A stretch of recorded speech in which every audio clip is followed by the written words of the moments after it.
Hello everyone, I'm Master Jedi Adam, and this is the first part of a multi-part series introducing the Star Wars LCG plugin for LackeyCCG. So I wanted to start this first of many videos with a quick explanation of the game tab, or the game playing pane, starting from the top left to the bottom right, in an attempt to walk you through some of the common features, although there are many more that I won't be discussing over the course of these quick tutorial videos. So, starting with the game pane in the top left corner, as you can see, right now all that you see is the back of a card. As you are playing the game, and I'll demonstrate this in a moment or two, you'll see the card face up, or whatever face you hover over with your mouse in this particular window. So for example, as I scroll over here to the Force token, you'll notice that it now highlights this as the image, and if I were to flip the token, you would see that image now viewable. So that is the image pane for the card that you've hovered over last. The next thing underneath of there is the Death Star dial. Now there are two ways to modify the Death Star dial. Either A, you can press on the Death Star dial itself, and you'll notice a lot of different features you can add, subtract, or set to values. Or at the bottom, just above the log area, you'll see dial +1 and dial -1. These particular buttons, the ones that have the exclamation before and after, represent scripts that we built into the plugin that will actually allow you to do certain things. So in this instance, clicking it will change the dial +1 here, and this button will reduce the dial back to 0 because we only clicked it up 1. And as you can see, it's all logged in the text log underneath.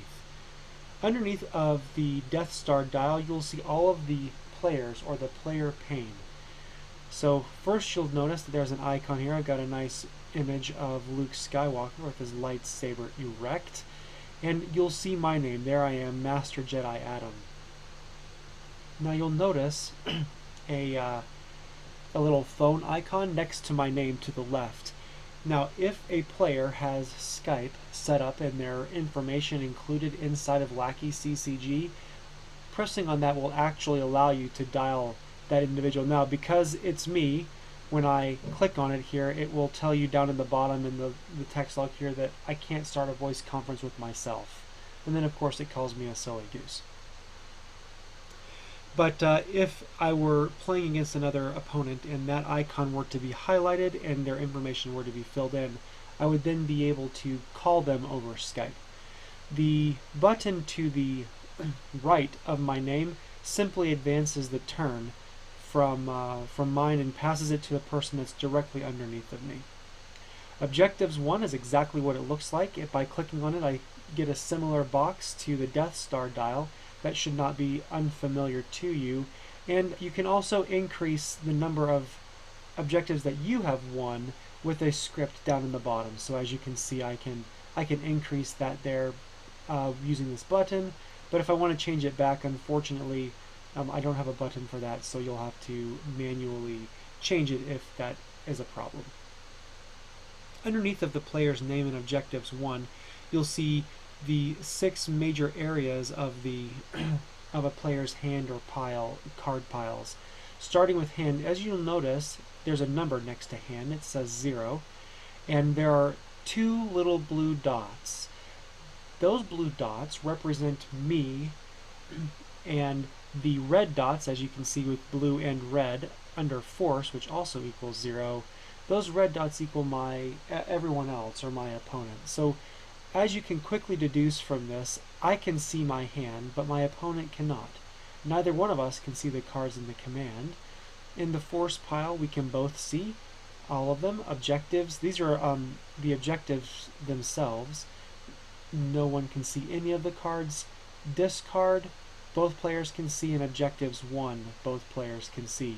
Now if I wanted to change these options, a quick double click of a particular zone will show you some information. So it says that my hand has exactly 0 cards in it, and it shows some options as to who I would like to reveal players to. If I wanted to reveal it to test dummy as well, I could click on test dummy, and now reveal to test dummy all cards. Now he would be able to see those cards, and of course I don't want him to do that, so now I'm just going to set this back to reveal to Master Jedi Adam all cards. Every other player, which you can have up to 10 players is the way I've configured it currently, every player will have their own icon space in here, and if there are more players than you can see in the pane, there'd be a scroll bar, but since there's not, then there's nothing to worry about. You'll notice that my opponent, which is currently test dummy, has the exact same options as I do. Now, I can click on test dummy's information right now and modify this because the system understands that this is for me if I want to test things out myself. But once another player comes here, then you won't be able to modify their zones without them noticing it. Underneath of the player panes here, you'll notice the turn markers, and these allow you to click through, and you'll notice I can hop around however I would like inside of the turn, and then to pass the turn are the buttons to the above, and it shows whose turn it is. So that particular area is pretty self-explanatory. To the right of the player pane is the table pane, and as you can see, we've got the nice Dejaric hologram board up here, and as we've already identified, I have the Force Struggle token already on the board. Now, starting at the top here, you'll notice a couple of buttons, starting with this blue one with the negative. If I were to press on this, I can actually hide it, and I believe that the default way this is displayed when you first load the game is with this showing a plus. I will say that you probably want to have this open if you want to modify any of these things, but otherwise I'm going to show you some quick ways to use most of these. You'll notice the first of the buttons is mark, and I can click on it and then check on the table, and you'll notice I've got X's, which can be fairly helpful if you're trying to identify cards.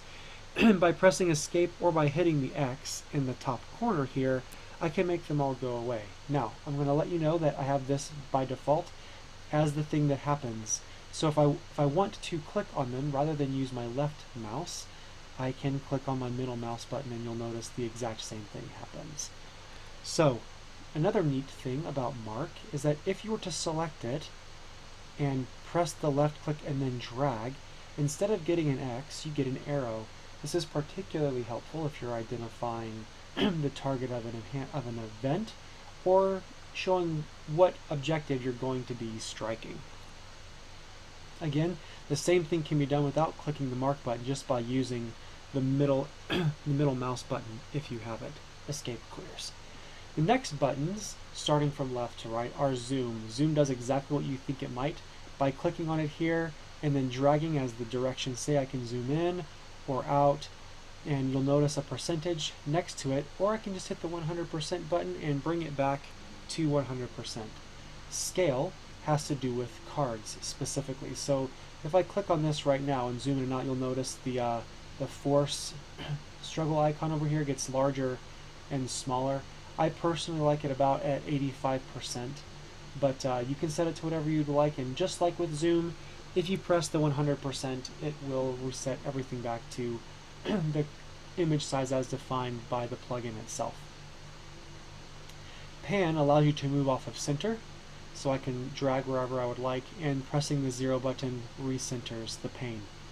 Tilt is actually a pretty interesting one because it works a little differently. If you notice, it has a little star here, which means that I can toggle between tilting. I'm just going to demonstrate to you what I've done. I have a tilt at 24 degrees.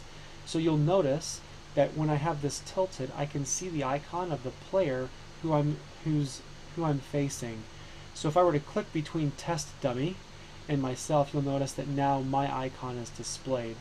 And if we had Dex displayed, it would actually rotate the entire board 180 degrees, and I have my preferences set so that I see all of the cards facing my direction. So that's what tilt does, and by clicking on the 0 there, I toggle back and forth between what I preset it to, which is 24 degrees, and 0. Just underneath of the main play window, inside of the table pane, you'll notice a series of buttons. Now, in order for me to demonstrate how these work, I'm going to very quickly load a deck. So I've loaded this deck to myself, and as you'll notice, there's nothing on the table at all. If I press the draw button, you'll notice off to the right, because of the way that I have this configured for me, that I have some cards that are now loading, or that are now being pulled from my command deck to my hand.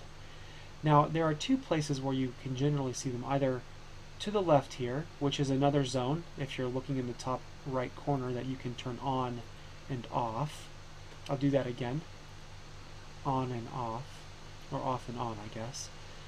Or underneath of the table, area, I also have another area where I can see it, but as you can see, it stretches the screen, so for me, I only need to have one of these two zones open, unless I want to see my opponent's things as well, how many cards they have, but I can see that from the left.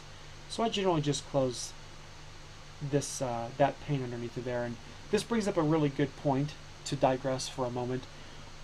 All of the different areas are adjustable. Now, as you can see, I have a setting so where it will actually zoom in and out of an image as I hover over it in the card pane, but I just like to keep this one set to basically what the size of the card is. So there you have it. It allows you to look at cards a little bit better. If they were higher quality, it might make a difference, but as I've built them, they're pretty low quality just to keep the overall file size down. Now, that's for the draw button. There's another way that you can draw cards as well, and there are two other ways, and we'll get to those in a few minutes. Next is draw objective. Now, I've set up the plugin so that regardless of which of the zones you click on, I've set them to where you can't see these cards by default, and there's no way that you can click on the screen without changing the settings internal to the plugin itself and see these cards. Now, I did that with the hope that we would be able to do what I'm about to show you now, and that is that when you draw objectives, you would say, well, now I can't see the back of these objectives, but I've modified it so that just for the objectives, once they're drawn, notice not on the pane to the right there, once they're on the table, by holding down Shift or by double clicking in the card pane, I can see what card is there. And so I can see all of the various cards here. And for the sake of the game, if I was wanting to take one of these cards that I've drawn from my objective pile and place it on the bottom of my objective deck, then I would just right click on the card itself, and you can see I can send to the top or the bottom a number of different features, but for the demonstration here, we're going to send it to the bottom of my objective deck, which is where it would go if we were setting up for the game itself. I can still see the three here. Now, an interesting thing about the way that the game is made is once I flip these cards, and as you notice, I can just drag over top and highlight multiple cards at once. I can do many of these features to multiple cards all at once. So in this instance, I'm actually going to flip them. And if you'll look down in the log, as soon as I've done that, I've now made them visible. So if I needed to look at them later on and I didn't want to hover over them, or let's say that they captured a card and I wanted to see what it was that they captured, I could come back over here and highlight over the top of this, and it would show me those cards again. So again, I can flip them back over, and now again I have to use the Shift button in order to see them, or double click in the window pane there. All of the cards are movable, so we'll just move them off to the side for right now. The next button over is the capture button, and the reason why the capture button is there is for two things. A, it makes it very easy to take cards from the top of your command and place them face down on the table. You'll notice the Shift doesn't do anything to it, so for all points and purposes, it's face down. Now, what you'll notice is that when I hit the button right away, it just says Master Jedi Adam plays a face down card from the top of his command. Now, if they're trying to capture a card and I don't need to know what it is, then it's done and I can't see anything. But as soon as I do something to that card, if I have visibility of the card in a normal scenario, then you'll notice that it says what card it is, and a flip of that card would reveal that it is in fact supporting fire. That's just a limitation of the game, but as long as you don't double tap on it, you can move these around or have your opponent move them, and then you won't know what the card necessarily is. Let's send these back to the bottom of my command deck there. Alright, so the next button, let's flip these objectives so we can see what they are. Just like with the flip feature, I can add or subtract focus. And as you can see, the focus tokens there are represented on the card itself. I can highlight multiple cards, and it will perform these functions on multiple cards. The same for damage, and the same for shields. So a very simple interface here, trying to keep it as simple as possible. These features also work if you are playing on the iPad, so you won't miss out on those if you're playing on the iPad. Additionally, you can do the same thing by right-clicking. You'll notice you've got flip, clear, control. This would be if you wanted to shift control who the card belongs to. Here are all the other things: focus, damage, shield. Change state and bonus are two additional icons if you need them. So for example, if you've hit if you've used a card like Echo Caverns and you want to identify that you've used it, or that you've modified a card with Echo Caverns, then this would be a way that you could do that, and you can clear it just as easily from here. Tap and untap are exactly what you would expect from Magic the Gathering. Peek It card will allow you to look at a face down card regardless of who controls it, but it will log in the text log at the bottom. So, and you can't clear their log, you can only clear your own, so cheaters beware, you will be logged. Add change vector, don't worry too much about that, just changes the orientation of the cards. And here you have a bunch of different things, so you can assign a bunch of damage all at once. I can assign 24 damage to it at the same time if I wanted to, but that's not very helpful necessarily in this game. So, and we'll just remove all of them. Ta-da! Just like that. Okay. So those are all of the buttons just underneath of the table view. So as mentioned again, you can change these zones, and if they needed to reveal their hand to me, then I could actually see my player's hand as well. This is all viewable from the right pane as well. Like I said, I just keep it there. As alluded to earlier, or as mentioned earlier, these various buttons here actually are scripts. So hand will draw 6 cards, but since we already have 3, let's just mulligan our hand. Well, you'll notice what it does is it takes your hand, it puts it on the top of your deck. You'll notice it moves it to the top there. Then it shuffles, and then it draws new cards. So just like what you would expect from a mulligan, it will do that. And as you can see, we actually got a pretty decent hand there. It gave us 3 of our 4 Rogue Squadron X-Wings. You can do this as many times as you need to, and as you notice, it will shuffle and give you 6 new cards. That is not too bad either. Alright, so to edge is a pretty neat function. It will take the topmost if you're on the right, or your leftmost if you're playing from underneath of the table, and it will take that card and it will place it face down onto the table to simulate placing a card into your edge stack. So you can move the cards around. As you notice here, I can move this guy around wherever I need to, and now I can send that card to edge.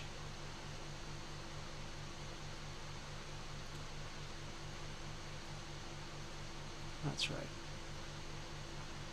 Alrighty. So that's how that works. Dial we've talked about. One we've talked about. You'll notice these next ones just have words. These are quick ways to mention to your opponent that you need to do something. And as you can see, when I actually make a comment in the log, it has this color that I've set for myself. And will allow you to do that. It'll allow you to ask to declare attackers, defenders, and ask questions. The last buttons that I want to talk about here are these scripts that say H gift and O gift. H stands for host and O stands for opponent.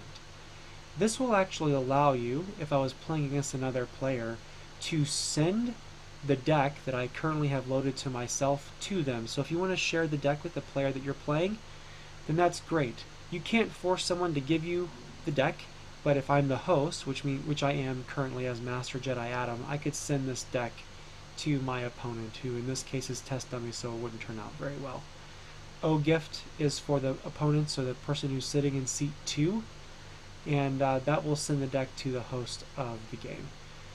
So that's your quick tutorial of this middle part here. Very quickly, across the right, zones and tokens. So we talked about the various zones and how you can see them. There are options to shuffle and to do some other things here. What I want to highlight is that you can also load tokens. So let's say that I've got a new game and for whatever reason you don't see the force token here. I can actually load the balance token there. Or let's say that I forgot to put the force cards in my deck. I can load them onto the screen. As you can see, I have these as the tokens that can be loaded. There's another feature that's masked back here, and that's the sound share. That's a feature that will be coming online soon, at least for us. It's a way that you can share sound bits for individual cards or for phases across multiple players.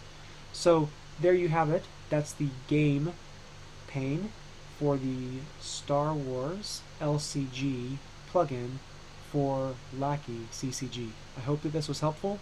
Have a great day.